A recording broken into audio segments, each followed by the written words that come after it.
Hey everybody, this is David at Homestead Hacks. Today's video is the one I talked about in my last couple of videos, is Comfrey plants, C-O-M-F-R-E-Y.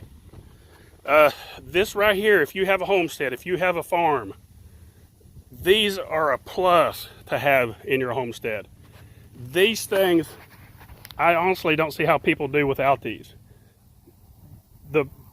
So many things that you can do with a comfrey plant. These things right here, I got this one planted and I got others planted around, and you got to kind of experiment with here in the south.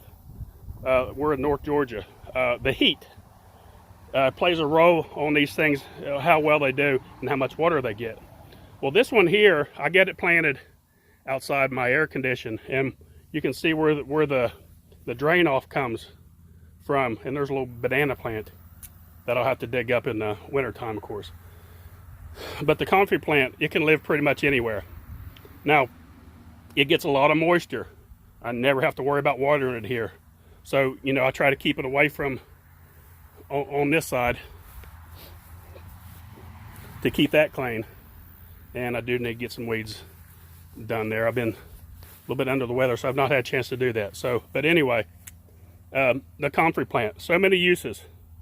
One of the biggest use for these is these are an extreme skin healer. You can take these things and look at this humongous grasshopper right here, if you can see it. If I can see that on camera. Chickens find you, you're dusted, pal. These right here, if you have a burn, if you have a cut, an abrasion, see how the liquid comes out of these leaves right here? That right there, they assist healing. They do very good with skin abrasions and such. So, you know, look it up for yourself and see what you think. But these things work excellent. These things have a very, very high nitrogen level. They get a very deep root system that sometimes will go as far as 10 foot in the ground. They pull up all those nourishments. You can take these, you can like take this plant right here and cut it down and place it around some of your plants in your garden, and the nitrogen rich environment will be crazy. These things, when you dig them up or dig around it, it'll be full of worms, like earthworms. It's an incredible plant, so many uses. You can feed it to your animals. The chickens love it, the goats love them. They grow very fast.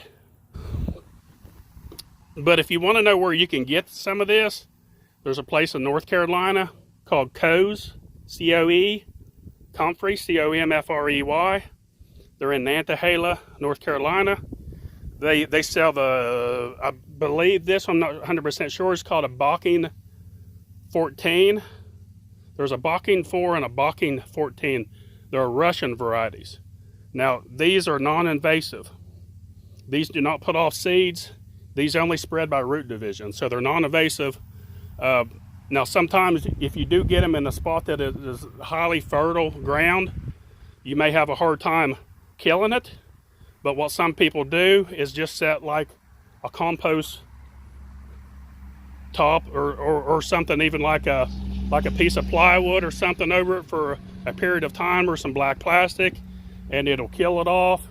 But I would never advise killing it off. I would dig it up and use it elsewhere. Then if what little bit comes back, you can always kill that. But once you get this started, you can take the root and dig you up a little piece, and it just takes a tiny piece of a root and it'll take off. And so once you get this going, you can plant this anywhere. This stuff is, I would call it the queen of the homestead plants. You know, if you would call bamboo the king, this would definitely be the queen, because, or black locust. Those three right there, between the black locust, comfrey, and bamboo, you can't beat them on a homestead. But get you some of these ordered, Coe's Comfrey. You won't be disappointed. And to mention too, these are extremely high in protein. That's what makes them such a good animal feed, because they're very, very high in protein. So, if you'll stay tuned for our next video, what I'll do, I'll show you how to make the Comfrey salve.